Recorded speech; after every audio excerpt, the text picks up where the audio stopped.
Dieu saint, Dieu très haut, demeure au milieu de nous. Loin de ta voix, préserve-nous. Shalom bien-aimés, vous qui avez l'habitude de nous suivre dans le cadre de cette émission, c'est avec plaisir que nous venons encore auprès de vous partager la parole de Dieu. Stéphane Nkuna au micro et devant votre écran pour parler encore de la délivrance. Aujourd'hui, nous allons aborder un sujet important. Nous allons parler de la délivrance des envoûtements. C'est un sujet qui n'est pas beaucoup abordé dans nos églises aujourd'hui parce que très peu de gens connaissent ce que c'est un envoûtement. Et il y en a même qui se demandent est-ce que la Bible en parle ou pas. Seulement, je voulais vous faire remarquer que beaucoup de gens vivent des situations malheureuses, des situations mauvaises, et parfois ils se posent des questions d'où ça vient. Que faut-il faire pour résoudre ces problèmes, pour éradiquer cette situation mauvaise qui leur arrive, qui arrive à leur famille, parfois à leurs enfants, et pendant des générations. Et il y en a qui se demandent comment être délivré de ce genre de choses. À travers cet enseignement, bien-aimés, je vais vous faire comprendre que beaucoup de gens connaissent la situation des envoûtements dans leur vie. Que ce soit dans leur famille, que ce soit dans leurs activités, dans leurs affaires. On les a envoûtés, on a envoûté leurs affaires et à cause de cet envoûtement, ils ne peuvent pas aller de l'avant. Il y en a qui souffrent dans leur santé, il y en a qui ne peuvent pas mettre au monde, il y en a qui ne peuvent pas réaliser certains projets ou qui sont en train de fournir beaucoup d'efforts pour pas de résultats, pour peu de résultats. Mais à travers cette parole, je crois que le Saint-Esprit va vous libérer parce que Dieu dit dans sa parole, vous connaîtrez la vérité et la vérité vous affranchira. Je vais aborder à peu près 7 chapitres dans cet enseignement. Le premier chapitre, je vais vous parler d'abord de ce que c'est un envoûtement. C'est quoi un envoûtement? Et au deuxième chapitre, je vais parler de ce que la Bible enseigne à propos des envoûtements. Est-ce que la Bible en parle? Et au troisième chapitre, je vais parler du but poursuivi par les personnes qui envoûtent les autres. Quel est le but qu'ils poursuivent? Et au quatrième chapitre, je parlerai des moyens utilisés par le monde des ténèbres, par les envoûteurs, pour pouvoir envoûter les gens. Les procédures qu'ils utilisent, les moyens par lesquels ils envoûtent les gens. Et au quatrième chapitre, disons cinquième chapitre, là nous allons parler de comment discerner les cas d'envoûtement. Parce que toutes les situations qui apportent des malheurs ne sont pas causées par des envoûtements. Il y a des situations qui proviennent bien sûr des envoûtements, mais il y a d'autres situations qui proviennent d'autres choses, d'autres causes. Mais comment discerner si vous êtes envoûté ou pas? Comment discerner si votre famille est envoûtée ou pas? Comment discerner si la situation de votre enfant, de votre mari, votre femme, c'est un cas d'envoûtement ou pas? Et au sixième chapitre, là, je vais parler de comment expérimenter la délivrance. Parce que si nous avons discerné, bien sûr, nous devons comprendre ce qu'il faut faire pour expérimenter la libération ou pour casser, détruire, briser un envoûtement. Et au septième chapitre, là, nous allons bien sûr donner quelques conseils pratiques pour vivre loin des envoûtements, vivre de manière à ce que un envoûtement ne vous atteigne pas. Commençons par le premier chapitre. Pour ce qui concerne le premier chapitre, je vous ai dit que nous allons parler de ce que c'est un envoûtement. C'est quoi un envoûtement? je voudrais que vous reteniez que les mots, les termes envoûtement viennent du verbe envoûter. Et envoûter possède plusieurs sens. Envoûter possède plusieurs synonymes. Envoûter possède plusieurs définitions. Et presque toutes ces définitions disent la même chose. Et commençons par ce que le dictionnaire français dit à propos de envoûter. Si vous lisez dans les dictionnaires français primordial, là-bas on dit que envoûter, c'est exercer sur quelqu'un un attrait, une domination irrésistible. Tandis que dans les Dico Encarta, là-bas on dit que envoûter, c'est pratiquer un rituel magique dirigé contre quelqu'un ou contre quelque chose, un rituel magique. Et évidemment, l'envoûtement devient bien sûr la pratique magique maléfique dirigée contre quelqu'un ou contre ses biens, contre ses intérêts. Ça, c'est d'une façon générale les explications que nous donne le dictionnaire français. Mais nous ne sommes pas là. Voyons maintenant ce que les mots synonymes de l'envoûtement. Bien que ça possède, ces mots possèdent un sens général, dans le cadre de cette étude, je voudrais que nous connaissions tout d'abord les termes synonymes à envoûtement. Ça va nous permettre, en lisant la Bible, de comprendre, bien sûr, ces thèmes convenablement. Parce que si on ne comprend pas les mots synonymes lorsqu'on va lire la Bible, on ne va pas comprendre qu'ici on parle de l'envoûtement, là-bas on parle de l'envoûtement. On ne comprendra pas. Parmi les termes synonymes à envoûtement, il y a tout d'abord le terme charme. Charme. Le charme, c'est un attrait, une séduction, un caractère qui plaise ou attire chez une personne ou une chose. Et on dit que le charme est un enchantement produit par la magie, par le sort.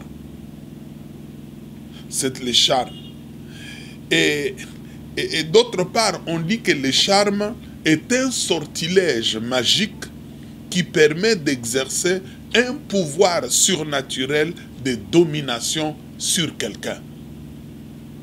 Un sortilège. Vous savez que le sortilège, c'est une opération néfaste de sorciers qui consiste à nuire, à faire du mal. Nous y reviendrons. Un autre mot synonyme de l'envoûtement, et avant d'en parler, et lorsqu'on utilise le verbe charmer dans le sens de l'occultisme, charmer une personne, c'est avoir l'art de séduire. Hein, avoir l'art de séduire, d'entraîner quelqu'un sans que la personne résiste. Un autre mot synonyme à envoûtement, c'est enchantement. Enchantement. Et enchantement, ça vient du verbe enchanter.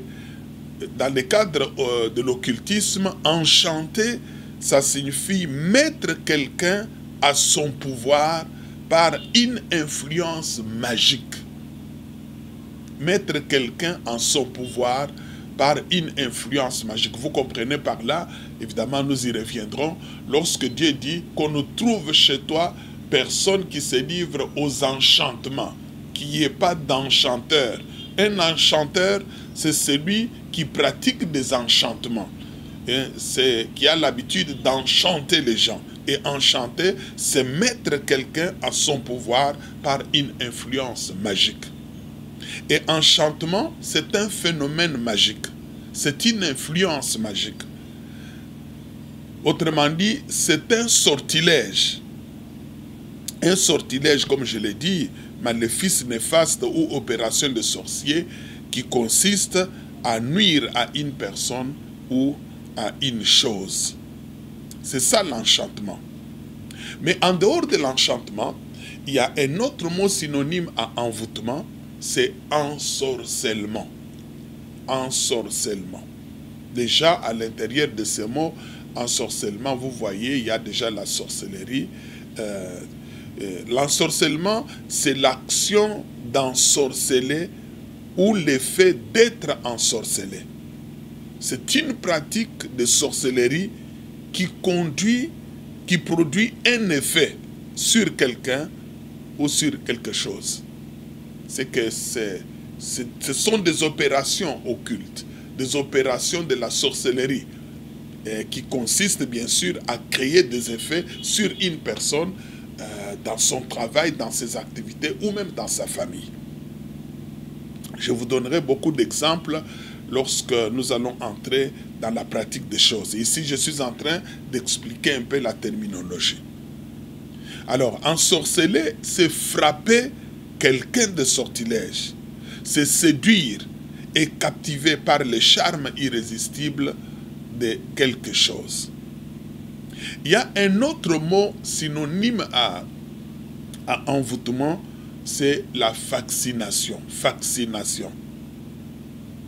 Et la fascination, c'est un attrait irrésistible, un attrait négatif et morbide.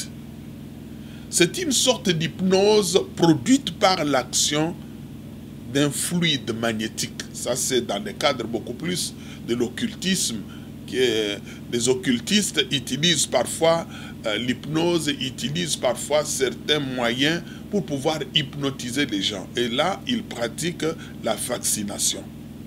Fasciner, c'est attirer irrésistiblement sous l'effet de l'admiration ou bien captivé par un attrait négatif et mauvais. C'est hypnotiser sous l'effet d'un fluide magnétique. Un autre mot synonyme à envoûtement, c'est magie, la magie. Bon, vous le savez très bien parce qu'on en parle souvent. La magie, c'est l'art de produire les effets merveilleux en invoquant les pouvoirs de forces surnaturelles. Dans la magie, on fait appel aux forces surnaturelles. Ce qu'on appelle ici forces surnaturelles, ce sont de forces démoniaques dont la Bible parle, de forces sataniques. On fait appel à ces forces pour pouvoir produire des effets. Bon, évidemment, il y a des gens qui trouvent que ces effets sont merveilleux, mais ces effets sont néfastes. C'est une séduction forte et inexplicable. Et ailleurs, on explique que la magie, c'est un savoir qui permettrait par des procédés secrets et la maîtrise de forces occultes d'obtenir des effets ne relevant pas d'une explication rationnelle. C'est un savoir caché, réservé aux initiés, qui permet à ces gens-là de faire appel à certaines puissances sataniques occultes pour pouvoir agir sur les gens ou sur leurs activités. Il y a plusieurs autres mots tels que séduction, subjuguer. Tous ces mots, frères et sœurs, ça explique, ce sont des mots synonymes à envoûtement. Synonyme à envoûtement, à envoûter. Maintenant, revenons à la définition même du terme envoûtement. Un envoûtement, c'est quoi? Retenez qu'un envoûtement est un sort maléfique jeté sur une personne par un sorcier ou un magicien ou un occultiste afin de lui causer du tort sur le plan moral ou même physique, sur sa personne, sur sa famille ou sur ses biens. Je reprends cette définition. Un envoûtement est un sort maléfique jeté sur une personne par un sorcier, par un magicien, par un occultiste, dans le but de lui causer du tort, que ce soit sur le plan spirituel, sur le plan moral, que ce soit sur le plan physique, que ce soit même dans ses activités, dans sa famille, et Et cela, c'est pour lui faire du mal. C'est ça un envoûtement. Beaucoup de gens subissent les envoûtements de la part des satanistes, de la part de sorciers, de la part des magiciens. Et ils ne comprennent pas que ce qui leur arrive, ça provient de ces gens-là. Il y en a même qui s'imaginent que cela vient de Dieu. Il y en a parfois qu'on a envoûtés pour pouvoir les caporaliser, pour en faire des adeptes, des disciples, prêts à dire oui, oui, prêts à se sacrifier pour ceux-là qui les ont envoûtés. Je me souviens, j'avais lu dans une revue Historia.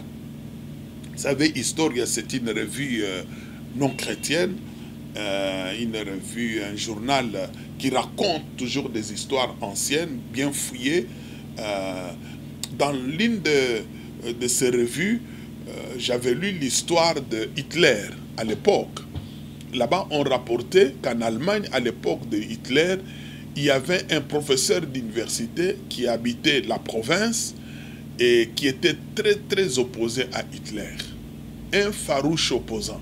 Et lors de ses cours devant ses étudiants, il ne s'empêchait pas de fustiger Hitler, de le dénoncer, de le condamner. Tout le monde était au courant que cet homme était très opposé à Hitler. Alors, il fit un moment, Hitler devait faire une descente dans la province où habitaient ses professeurs. Et ce professeur a été désigné parmi les notables de la ville pour recevoir le chef qui devait arriver à l'aéroport. Bon, il ne pouvait pas se dérober malgré son opposition à Hitler. Et lorsque l'avion d'Hitler a atterri, ce professeur était parmi les gens qui sont allés sur le tarmac pour l'accueillir. Et en passant, Hitler serrait la main à chaque notable qui était là. Et dans cette revue, on dit, lorsqu'il est arrivé devant ce professeur, il lui a serré la main, a secoué une fois, l'a regardé tout droit dans les yeux, a secoué pour la seconde fois, l'a fixé dans les yeux, pour la troisième fois, l'a fixé dans les yeux. Ensuite, il a laissé, il a salué les autres et il est parti. Il semble qu'à partir de ce moment-là, cet homme, en fait, tout le monde ne comprenait pas ce qui s'était passé, était devenu un grand fanatique d'Hitler. Jusqu'à tel point, un jour, un journaliste lui a demandé « Quel est le plus beau jour de ta vie ?» Et il a dit aux gens « Le plus beau jour de ma vie, c'est le jour où Hitler m'a serré la main. » Et il était devenu un grand fanatique d'Hitler et on ne sait pas qu'est-ce qui s'était passé. Et il a commencé à le défendre et ainsi de suite. Hitler ne lui avait pas donné de l'argent. Il ne lui avait pas donné un poste important. Non, non, il n'avait rien fait. Aucune corruption. Seulement la salutation et ces gestes-là. Et c'est comme ça que cet homme a été envoûté et est devenu fanatique inimaginable de l'homme qu'il combattait à l'époque. Bien aimé, il y a des gens comme ça, parfois même qui fréquentent l'église, qui sont fanatiques d'un pasteur, fanatiques d'un dirigeant politique, fanatiques de telle ou telle autre personne, sans qu'ils sachent qu'ils ont été envoûtés. Il y en a qui sont des fanatiques des musiciens. Ce n'est pas pour rien que beaucoup de musiciens aujourd'hui vont consulter des féticheurs. Ils vont consulter des magiciens, des occultistes, pour qu'on leur donne des pouvoirs afin qu'ils aient beaucoup de succès. Et qu'est-ce qu'ils sont? Ils vont chercher auprès de ces gens-là. Ils cherchent les pouvoirs magiques pour envoûter les gens. Ils vous envoûtent à travers leur musique, à travers ce qu'on leur a donné, ce qu'on leur a dit de faire. Et ils vous envoûtent. Maintenant, vous commencez à vivre sous leur charme. Vous devenez fanatique à mourir. Vous êtes capable de dépenser n'importe quelle somme d'argent pour ces musiciens-là. Mais vous ne savez pas qu'est-ce qui vous pousse à le faire. Vous aviez été envoûté. La plupart des musiciens mondains aujourd'hui, bien aimés, ont fait l'alliance avec le diable. Et à travers cette alliance, le diable leur a accordé le succès. Au fait, le succès, ça vient d'où? À travers cette alliance, le diable arrive à charmer, à envoûter ces gens, des fanatiques, à envoûter des gens. C'est comme ça que vous verrez certains grands musiciens lorsqu'il passe, il y a des gens qui pleurent, des gens qui tombent, des gens qui crient, tout ça. Ça fait partie des envoûtements. Je ne sais pas, frères et sœurs, qu'est-ce qui se passe dans votre vie. Bien, revenons à notre sujet. Si nous lisons dans la Bible, nous allons découvrir que la Bible parle des envoûtements. La Bible parle des envoûtements. Ici, je conseillerais les serviteurs de Dieu à étudier certains textes de la Bible que nous allons lire et aussi à réfléchir un peu plus là-dessus. Il y a plusieurs versets de la Bible qui parlent de ce problème d'envoûtement. Mais ça dépend des termes utilisés par les traducteurs de la Bible pour pouvoir en parler. Là, nous passons au deuxième chapitre. C'est que la Bible enseigne à propos des envoûtements. Le premier texte, ici, il y a des textes, il y a des exemples de gens qui ont été envoûtés. Bon, il y a, disons, des cas d'envoûtement. Il y a certains mots hébreux qui sont diversement traduits dans nos Bibles, mais le sens, le vrai sens, c'est la pratique de l'envoûtement. Nous allons peut-être en parler un peu. Et parlons d'abord de certains versets qui font allusion aux envoûtements. Si vous prenez l'histoire du peuple d'Israël, l'histoire qui est écrite dans les livres des Nombres, je vous conseillerais à la maison, vous pouvez lire le chapitre 23, le chapitre 24 et même le chapitre 25. Mais ici, permettez-moi de lire quelques versets seulement. Il s'agit de ce qui s'était passé au moment où Israël s'apprêtait à entrer dans la terre promise. Là, il y avait un roi du nom de Balak qui avait peur qu'Israël marche sur lui et sur son peuple. Et ce roi voulait résister à Israël, pourquoi pas le détruire, pour l'empêcher d'envahir son pays. Et cet homme a fait appel à un prophète, entre guillemets, du nom de Balaam. Voyons ce qui se passe. Au chapitre 22, à partir du premier verset. Les enfants d'Israël partirent et ils campèrent dans les plaines de Moab, au-delà du Jourdain, vis-à-vis de Jéricho. Balak, fils de Tsippor, vit tout ce qu'Israël avait fait aux Amoréens, et Moab fit très effrayé en face d'un peuple aussi nombreux. Il fit saisir de terreur en face des enfants d'Israël. Moab dit aux anciens de Madian, « Cette multitude va dévorer tout ce qui nous entoure, comme le bœuf broute la verdure des champs. » Balak, fils de Tsippor, était alors au roi de Moab. Il envoya des messagers auprès de Balaam, fils de Béor, à Pétor, sur le fleuve, dans le pays des fils de son peuple, afin de l'appeler et de lui dire, « Voici, un peuple est sorti d'Égypte, il couvre la surface de la terre et il habite vis-à-vis de moi. Viens, je te prie, maudis-moi ce peuple, car il est plus puissant que moi. Peut-être ainsi pourrais-je les battre et les chasserai-je du pays, car je sais que celui que tu bénis est béni et que celui que tu maudis est maudit. » C'est que Balak a eu peur et il a fait appel à Balaam, qui était un prophète, entre guillemets, pour qu'il vienne maudire le peuple d'Israël. Le verbe ici utilisé, le verbe maudire, dans la Bible, ça possède plusieurs sens. Le premier sens, maudire, ça peut dire du mal de quelqu'un ou contre quelqu'un. Le deuxième sens, maudire, ça peut signifier faire périr ou détruire. Et le troisième sens du verbe maudire dans la Bible, ça signifie jeter un mauvais sort. On jette un mauvais sort. C'est ça l'ensorcellement, c'est ça l'enchantement. Lorsque le roi Balak a fait venir Balaam, c'était dans le but qu'il jette un mauvais sort sur le peuple d'Israël. De sorte que lorsque lui, Balak et son armée aller s'engager dans la guerre contre le peuple d'Israël, qu'Israël ne soit pas à mesure de se défendre et qu'il élimine Israël, qu'il l'anéantisse et qu'il remporte la victoire et l'empêche de pouvoir traverser son pays. Il fallait qu'on lui jette un mauvais sort. Mais regardez ce qui s'est passé. Lorsque Balaam est allé, je crois que vous lirez ce texte dans son intégralité. Ici, à partir au chapitre 23, je saute d'autres versets. Chapitre 23, à partir du verset 18, Balaam prononça son oracle. Je commence par le verset 17. Il retourna vers lui, et voici Balak se tenait près de son holocauste avec les chefs de Moab. Balak lui dit, qu'est-ce que l'Éternel a dit?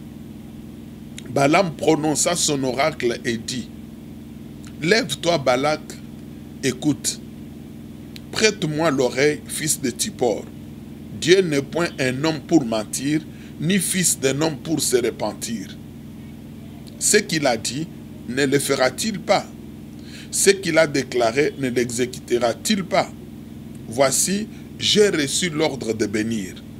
Il a béni, je ne le révoquerai point. Il n'aperçoit point d'iniquité en Jacob. Il ne voit point d'injustice en Israël. L'Éternel, son Dieu, est avec lui. Il est son roi, l'objet de son allégresse. Dieu les a fait sortir d'Égypte. Il est pour eux comme la vigueur du buffle.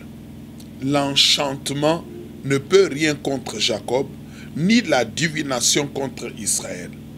Au temps marqué, il sera dit à Jacob et à Israël, quelle est l'œuvre de Dieu? C'est un peuple qui s'élève comme une lionne et qui se dresse comme un lion. Il ne se couche point jusqu'à ce qu'il ait dévoré la proie et qu'il ait bu le sang des blessés. C'est que cet homme s'est levé, il a pratiqué tout, il a arrangé tout ce qu'il fallait maintenant et il s'est mis debout pour pouvoir prononcer la malédiction, pour pouvoir jeter un mauvais sort. Je vous expliquerai par quel moyen on peut jeter un envoûtement. On peut envoûter une personne. Et parmi ces moyens, il y a des gens qui sont envoûtés à travers des paroles, à travers des incantations, de certaines paroles, certaines formules incantatoires. Et il s'est mis debout pour pouvoir le faire. Il a élevé un autel, il s'est mis debout, il a commencé à prononcer pendant qu'il parlait. C'est en ce moment-là que ses paroles ont changé. Il a commencé à dire, ni l'enchantement, ni la divination ne peut rien contre Israël. En fait, vous comprenez par là que tout ce qu'il voulait, il devait faire, selon la demande du roi Balak, c'était de pouvoir envoûter le peuple d'Israël. Mais Dieu lui a fait comprendre que celui que lui a béni, celui que lui protège, personne ne peut l'envoûter. Personne ne peut le maudire. Personne ne peut agir pour pouvoir l'entraîner, l'aveugler, l'anéantir. Parce que Dieu ne trouvait aucun mal dans les camps d'Israël. Alléluia. Frères, sœurs, si vous avez réellement accepté Jésus-Christ comme Seigneur et Sauveur, et que vous marchez dans la crainte de son nom, dans l'obéissance à sa parole, ayez confiance en Dieu. Ayez confiance en Dieu. Il a dit dans sa parole, ils vous feront la guerre, mais ils ne vous vaincront pas. Car moi, l'Éternel, je suis avec vous pour vous délivrer. La guerre sera là. Même là où vous travaillez, même là où vous habitez, même dans les relations que vous entretenez. Je connais des enfants de Dieu qui ont peur des occultistes. Lorsqu'on lui dit que celui-là c'est un occultiste, il commence à l'éviter, il ne veut pas lui serrer la main et tout ça, tout ça. Ça ne vaut pas la peine si vous êtes avec le Seigneur Jésus-Christ. La parole de Dieu nous dit, celui qui est en vous est plus grand que celui qui est dans le monde. Il est plus grand. Et l'apôtre Jean va jusqu'à dire, petits enfants, vous les avez vaincus, parce que celui qui est en vous est plus grand que celui qui est dans le monde. Vous les avez vaincus, nous les avons vaincus. Mais si vous ne marchez pas avec le Seigneur comme il se doit, ou si vous n'avez pas accepté Jésus-Christ comme Seigneur et Sauveur, vous devez redouter l'envoûtement. Vous devez avoir peur de cela.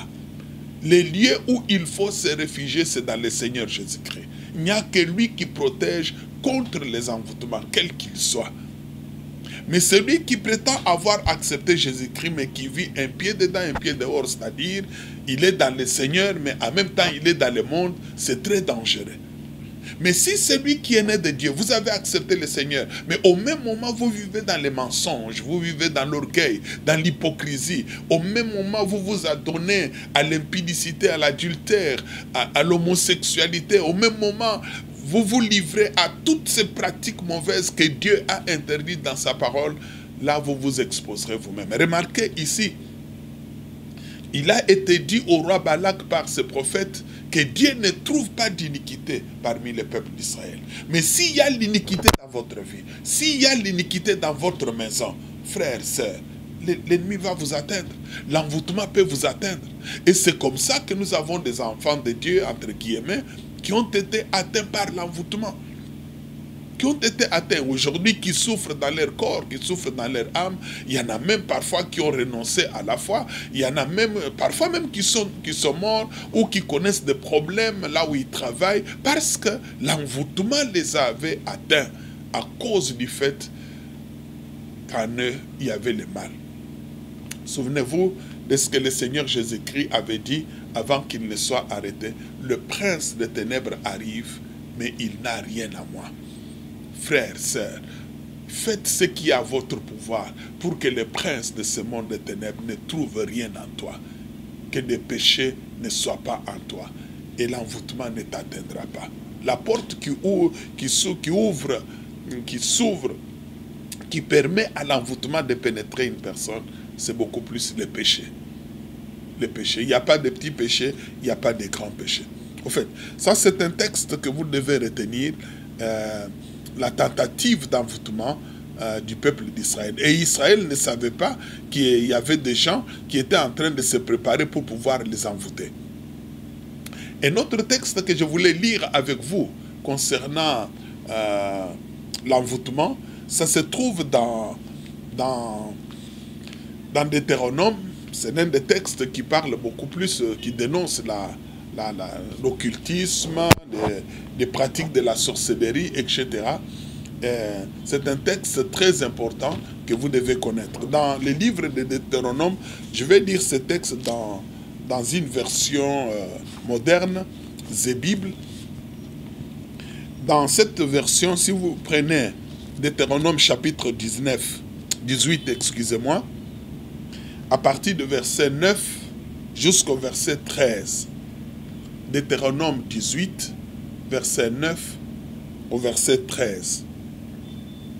Lorsque vous aurez pénétré dans le pays que le Seigneur votre Dieu vous accordera, vous ne vous mettrez pas à imiter des pratiques abominables de ses habitants actuels. Qu'on ne trouve parmi vous personne qui offre son fils ou sa fille en sacrifice, ni personne qui s'adonne à la magie ou à la divination, qui observe les présages ou qui se livre à la sorcellerie, qui jette des sorts ou qui interroge d'une manière ou d'une autre les esprits des morts. Le Seigneur votre Dieu a en horreur ceux qui agissent ainsi, et c'est pourquoi il va déposséder les habitants de ces pays lorsque vous arriverez. Pour vous, conduisez-vous de manière irréprochable à l'égard du Seigneur votre Dieu. Le peuple que vous allez déposséder écoute les conseils de ceux qui pratiquent la magie ou la divination. Le Seigneur votre Dieu vous interdit d'agir ainsi. Il vous interdit d'agir ainsi. C'est qu'on dit qu'on ne trouve chez vous personne qui livre son fils ou sa fille par le feu, c'est-à-dire en sacrifice, qui s'adonne à la magie, à la divination, qui observe les présages, qui se livre à la sorcellerie, qui jette des sorts.